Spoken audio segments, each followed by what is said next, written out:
This is a live reading of the Left Behind series, Book 1, Chapter 23, and I'll begin to read now. Buck called New Hope Village Church to set up an early evening meeting with Bruce Barnes. This spent most of the afternoon, then spent most of the afternoon at the Chicago Bureau of Global Weekly. News of his becoming their boss had swept the place, and he was greeted with coolness by Lucinda Washington's former assistant, a young woman in sensible shoes. She told him in no uncertain terms Plank did nothing about replacing Lucinda, so I assumed I would move into her slot. Her attitude and presumption alone made Buck say, "That's unlikely, but you'll be the first to know. I wouldn't be moving offices just yet." The rest of the staff still grieved over Lucinda's disappearance and seemed grateful for Buck's visit. Steve Plank had hardly ever come to Chicago and had not been there since Lucinda had vanished. Buck camped out in Lucinda's old office, interviewing key people at 20-minute intervals. He also told each about his writing assignment and asked their personal theories of what had happened. His final question to each was, "Where do you think Lucinda Washington is right now?" More than half said they didn't want to be quoted, but expressed variations of, "If there's a heaven, that's where she is." Near the end of the day, Buck was told that CNN was live at the UN with big news. He invited the staff into the office, and they watched together. In the most dramatic, far reaching overhaul of an international organization anyone can remember, came the report. Romanian President Nicolae Carpathia was catapulted into reluctant leadership of the United Nations by a nearly unanimous vote. Carpathia, who insisted on sweeping changes in directions and jurisdiction of the United Nations in what appeared an effort to gracefully decline the position, became Secretary General here just moments ago. As late as this morning, his press secretary and spokesman, Stephen Plank, former executive editor of the Global Weekly, had denied Carpathia's interest in the job and outlined demands the Romanian would insist upon before even considering the position. Plank said the request for Carpathia's elevation came from outgoing Secretary General Nuego, Numego, I can't say it, of Bosnia. He asked Nuemo why he was stepping down. Nuemo's face filled the screen, eyes downcast, his expression carefully masked. "I have long been aware that divided loyalties between my country and the United Nations have made me less effective in each role. I had to choose, and I am first and foremost a Motswana. We have the opportunity now to become prosperous due to the generosity of our friends in Israel. The time is right, and the new man is more than right. I will cooperate with him to the fullest." "Would you, sir, have stepped down had Mr. Carpathia declined the position?" Nuemo hesitated. "Yes," he said, "I would have. Perhaps not today, and not with as much confidence in the future of the United Nations, but yes, eventually." The CNN reporter continued. In only a matter of hours, every request Carpathia had outlined in an early morning press conference was moved as official business, voted upon, and ratified by the body. Within a year, the United Nations headquarters will move to New Babylon. The makeup of the Security Council will change to 10 permanent members within the month. And a press conference is expected Monday morning in which Carpathia will introduce several of his personal choices for delegates to that body. There is no guarantee, of course, that even member nations will unanimously, I can't say that either, go along with the move to destroy 90% of their military strength and turn over the remaining 10% to the UN. But several ambassadors expressed their confidence in equipping and arming an international peacekeeping body with a thoroughgoing pacifist and committed disarmament activist as its head. Carpathia himself was quoted as saying, "The UN will not need its military might if no one else has any, and I look forward to the day when even the UN disarms." Also coming out of today's meetings was the announcement of a 7-year pact between United Nations members and Israel, guaranteeing its borders and promising peace.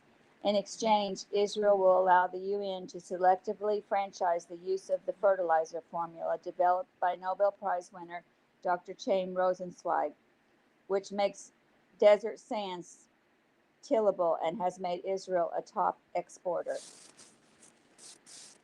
Buck stared at CNN broadcast Rosenzweig's excitement and unequivocal endorsement of Carpathia. The news also carried a report that Carpathia had asked several international groups already in New York for upcoming meetings to get together this weekend to hammer out proposals, resolutions, and accords. I urge them to move quickly toward anything that contributes to world peace and a sense of global unity. A reporter asked Carpathia if that included plans for one world religion and eventually one world government. His response: I can think of little more encouraging than the religions of the world finally cooperating. Some of the worst examples of discord and infighting have been between groups whose overall mission is love among people. Every devotee of pure religion should welcome this potential. The day of hatred is past. Lovers of humankind are uniting.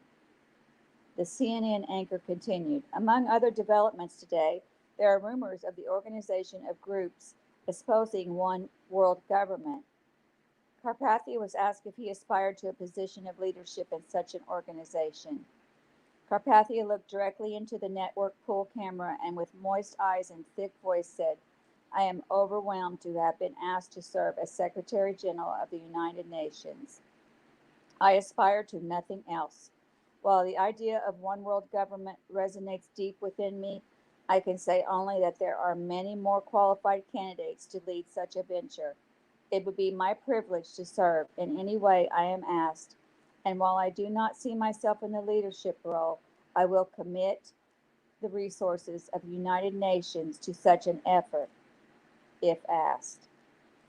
Smooth, Buck thought, his mind reeling, as commentators and world leaders endorsed one world currency, one language, and even the Largé of Carpathia expressing his support for the rebuilding of the temple in Israel. The staff of Global Weekly's Chicago bureau seemed in a mood to party. This is the first time in years I felt optimistic about society, one reporter said. Another added, this has to be the first time I've smiled since the disappearances. We're supposed to be objective and cynical, but how can you not like this? It'll take years to affect all this stuff, but someday, somewhere down the line, we're going to see world peace. No more weapons, no more wars, no more border disputes or bigotry based on language or religion. Phew, who'd have believed it would come to this? Buck took a call from Steve Plank. You've been watching what's going on, Plank said. Who hasn't? Pretty exciting, isn't it? Mind-boggling. Listen, Carpathia wants you here Monday morning. What for? He likes you, man. Don't knock it. Before the press conference, he's going to have a meeting with his top people and the 10 delegates to the Permanent Security Council. And he wants me there? Yep. And you can guess who some of his top people are. Tell me. Well, one's obvious Donegal, of course. And Todd Cawthron? I assume he'll move in as a new ambassador from the UK. Maybe not, Steve said. Another Brit is there. I don't know his name, but he's also with this international finance group Donegal runs. You think Carpathia told Donegal to have someone else in the wings in case Carpathia wants to squeeze Todd Cawthron out? Could be, but nobody tells Donegal anything. Not even Carpathia? Especially not Carpathia. He knows who made him, but he's honest and sincere, Buck. Nikolai will not do anything illegal or underhanded or even too political. He's pure man, pure as the driven snow. So can you make it? Yes, I'd better. How many press will be there? You ready for this? Only you. You're kidding. I'm serious. He likes you, Buck. What's the catch? No catch. He didn't ask for a thing, not even favorable coverage. He knows you have to be objective and fair. The media will get the whole scoop at the press conference afterward. Obviously, I can't pass this up, Buck said, aware his voice sounded flat. What's the matter, Buck? This is history. This is the world the way we always wanted it and hoped it would be. I hope you're right. I'm right. There's something else Carpathia wants. So there is a catch. No, nothing hinges on this. If you can't do it, you can't do it. You're still welcome Monday morning. But he wants to see that stewardess friend of yours again. Steve, no one calls them stews anymore. They're flight attendants. Whatever. Bring her with you if you can. Why doesn't he ask for himself? What am I now, a pimp? Come on, Buck. It's not like that. Lonely guy in a position like this, he can't be out hustling up dates. You introduce them, remember? He trusts you. He must, Buck thought. If he's inviting me to his big pre-press conference meeting, I'll ask her, he said. No promises. Don't let me down, buddy. Rayford Steele was as happy as he had been since his own decision to receive Christ. To see Chloe smiling, to see her hungry to read Irene's Bible, and to be able to pray with her and talk about everything together was more than he had dreamed of. One thing we need to do, he said, is to get you your own Bible. You're going to wear that one out. I want to join that core group of yours, she said. I want to get all the stuff from Bruce firsthand. The only part that bothers me is that it sounds like things are going to get worse. Late in the afternoon, they dropped in on Bruce, who confirmed Chloe's view. I'm thrilled to welcome you into the family, he said, but you're right. God's people are in for dark days. Everybody is. I've been thinking and praying about what we're supposed to do as a church between now and the glorious appearing. Chloe wanted to know all about that, so Bruce showed her from the Bible why he believed Christ would appear in 7 years at the end of the tribulation. Most Christians will be martyred or die from war, famine, plagues, or earthquakes, he said. Chloe smiled. This isn't funny, she said, but maybe I should have thought of that before I signed on. You're going to have trouble convincing people to join the cause with that in your sign-up brochure. Bruce grimaced. Yes, but the alternative is worse. We all missed out the first time around. We could be in heaven right now if we'd listened to our loved ones. Dying a horrible death during this period is not my preference, but I'd rather do it this way than while I was still lost. Everyone else is in danger of death too. The only difference is we have one more way to die than they do. As martyrs, right. Rayford sat listening, aware how his world had changed in such a short time. It had not been that long ago that he had been a respected pilot at the top of his profession, living a phony life, a shell of a man. Now here he was, talking secretly in the office of a local church with his daughter and a young pastor, trying to determine how they will survive 7 years of tribulation following the rapture of the church. We have our core group, Bruce said, and Chloe, you're welcome to join us if you're serious about total commitment. What's the option, she said. If what you're saying is true, there's no room for dabbling. You're right, but I've also been thinking about a smaller group within the core. I'm looking for people of unusual intelligence and courage. I don't mean to disparage the sincerity of others in the church, especially those on the leadership team, but some of them are timid, some old, some infirm. I've been praying about sort of an inner circle of people who want to do more than just survive. What are you getting at? Rayford asked. Going on the offensive? Something like that. It's one thing to hide in here, studying, figuring out what's going on, so we can keep from being deceived. It's great to pray for the witnesses springing up out of Israel, and it's nice to know there are other pockets of believers all over the world. But doesn't part of you want to jump into the battle? Rayford was intrigued, but not sure. Chloe was more eager. A cause, she said. Something not just to die for, but to live for. Yes. A group, a team, a force, Chloe said. You've got it, a force.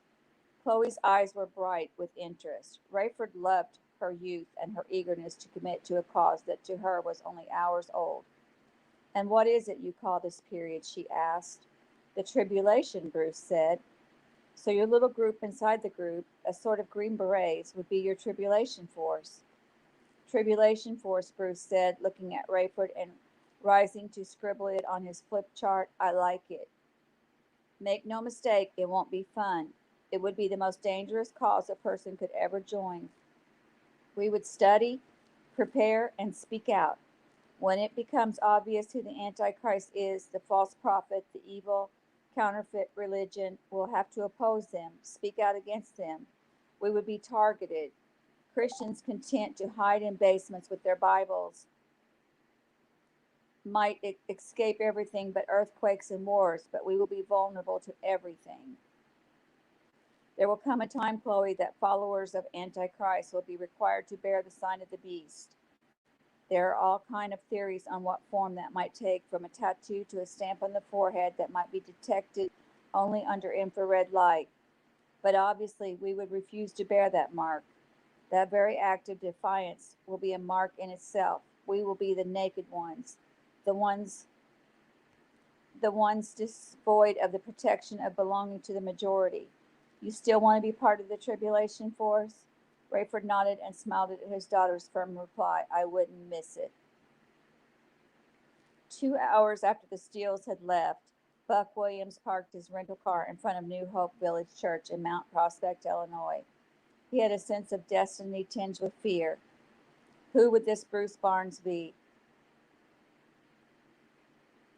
What would he look like? And would he be able to detect a non-Christian at a glance? Buck sat in the car, his head in his hands. He was too analytical, he knew, to make a rash decision. Even his leaving home years before to pursue an education and become a journalist had been plotted for years.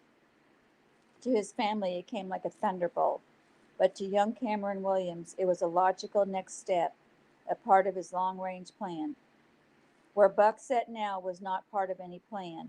Nothing that had happened since that ill-fated flight to Heathrow had fit into any predefined pattern for him. He had always liked the serendipity of life, but he processed it through a grid of logic, attacked it from a perspective of order. The firestorm of Israel had jarred him, but even then he had been acting from a standpoint of order. He had a career, a position, a role. He had been in Israel on assignment, and though he hadn't expected to become a war correspondent overnight, he had been prepared by the way he had ordered his life.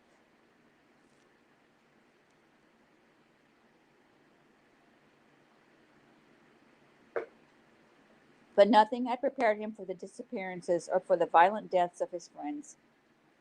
While he should have been prepared for this promotion, that hadn't been part of his plan either. Now his theory article was bringing him close to flames he had never known were burning in his soul. He felt alone, exposed, vulnerable, and yet this meeting with Bruce Barnes had been his idea. Sure, the airline pilot had suggested it, but Buck could have ignored him without remorse. This trip had not been about getting in a few extra hours with the beautiful Chloe, and the Chicago Bureau could have waited. He was here, he knew, for this meeting. Buck felt a bone weariness as he headed for the church. It was a pleasant surprise to find that Bruce Barnes was someone near Buck's own age. He seemed bright and earnest, having that same authority and passion Rayford Steele exhibited. It had been a long time since Buck had been in a church.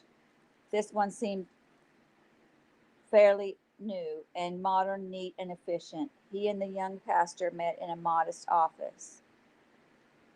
Your friends, the Steeles, told me you might call, Barnes said. Buck was struck by his honesty. In the world in which Buck moved, he might have kept that information to himself, that edge. But he realized that the pastor had no interest in an edge. There was nothing to hide here. In essence, Buck was looking for information, and Bruce was interested in providing it. I want to tell you right off, Bruce said, that I am aware of your work and respect your talent. But to be frank, I no longer have time for the pleasantries and small talk that used to characterize my work. We live in perilous times. I have a message and an answer for people genuinely seeking. I tell everyone in advance that I have quit apologizing for what I'm going to say. If that's a ground rule you can live with, I have all the time you need. Well, sir, Buck said, nearly staggered by the emotion and humility he heard in his own voice. I appreciate that. I don't know how long I'll need because I'm not here on business. It might have been sense to get a pastor's view. It might have made sense to get a pastor's view from my story, but people can guess what pastors think, especially based on the other people I'm quoting.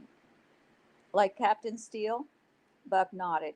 I'm here for myself, and I have to tell you frankly, I don't know where I am on this. Not that long ago, I would never have set foot in a place like this or dreamed anything intellectually worthwhile could come out of here.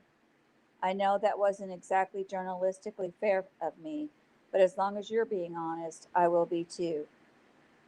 I was impressed with Captain Steele. That's one smart guy, a good thinker, and he's into this. You seem like a bright person, and I don't know, I'm listening, that's all I'll say. Bruce began by telling Buck his life story, being raised in a Christian home, going to Bible college, marrying a Christian, becoming a pastor, the whole thing. He clarified that he knew the story of Christ in the way of forgiveness and a relationship with God. I thought I had the best of both worlds, but the scripture is clear that you can't serve two masters. You can't have it both ways.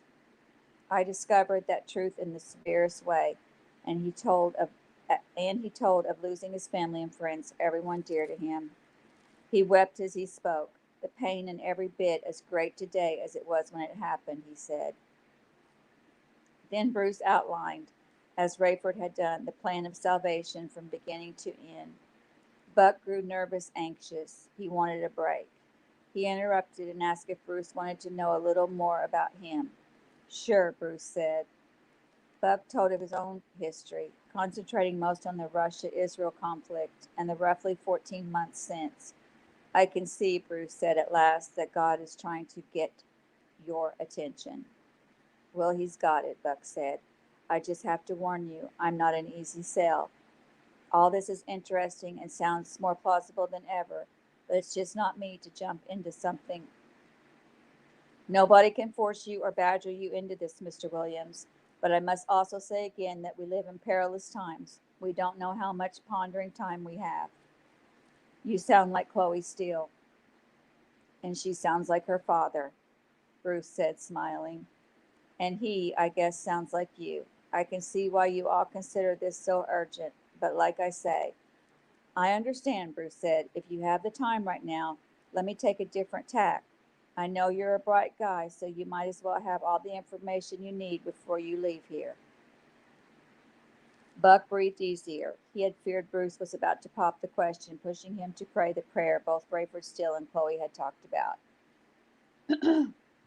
He accepted that that would be part of it, that it would signal the transaction and start his relationship with God, someone he had never before really spoken to. But he wasn't ready.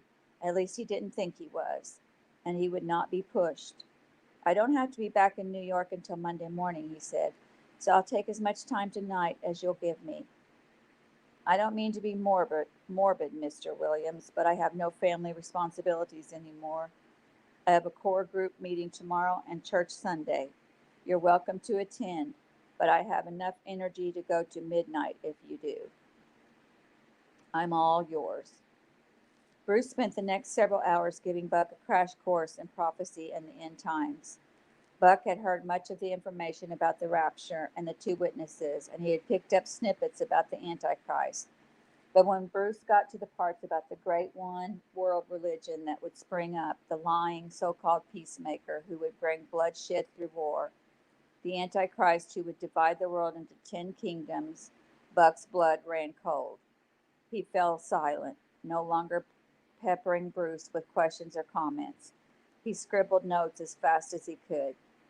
Did he dare tell this impetuous man that he believed Nikolai Carpathia could be the very man the scriptures talked about?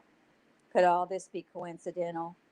His fingers began to shake when Bruce told of the prediction of a 7-year pact between Antichrist and Israel, of the rebuilding of the temple, and even of Babylon becoming headquarters for a new world order. Finally, as midnight came, Buck was overcome. He felt a terrible fear deep in his gut. Bruce Barnes could have no knowledge whatever of the plans of Nikolai Carpathia before they had been announced on the news that afternoon. At one point, he thought of accusing Bruce of having based everything he was saying on the CNN report he had heard and seen. But even if he had, here it was in black and white in the Bible. Did you see the news today? Buck asked. Not today, Bruce said. I've been in meetings since noon and grabbed a bite just before you got here. Buck told him what had happened at the UN. Bruce paled.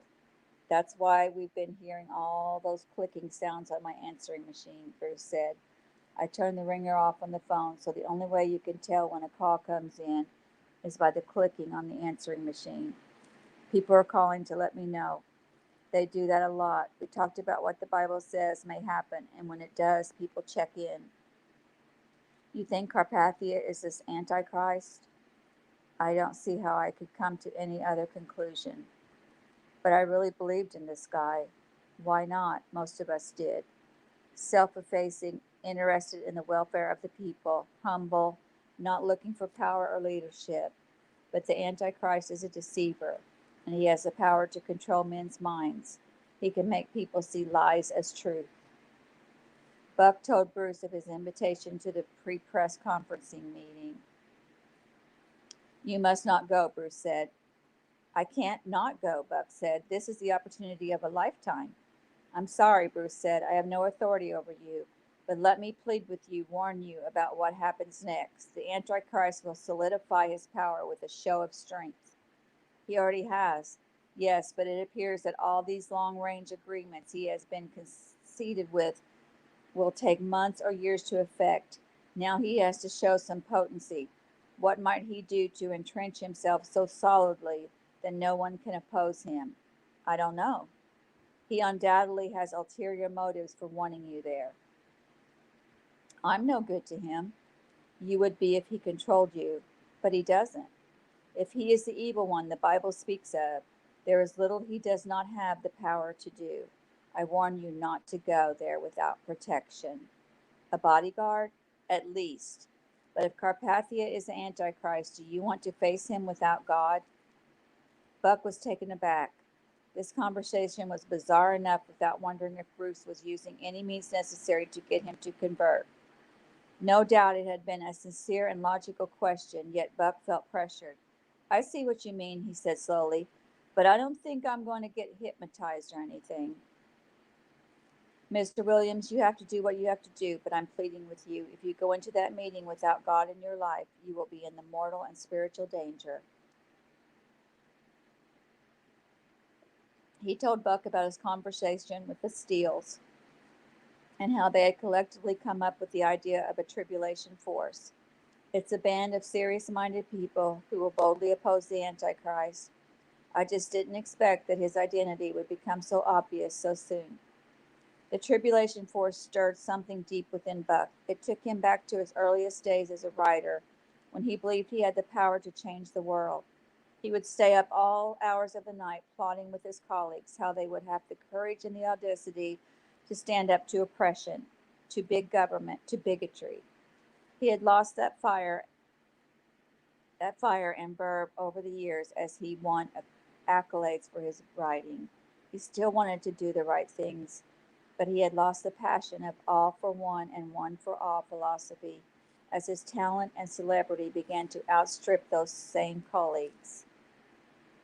The idealist, the maverick in him, gravitated towards such ideas, but he caught himself before he talked himself into becoming a believer in Christ just because of an exciting little club he could join. Do you think I could sit in on your core group meeting tomorrow? He asked. I'm afraid not, Bruce said. I think you'd find it interesting, and I personally believe it would help convince you, but it is limited to our leadership team.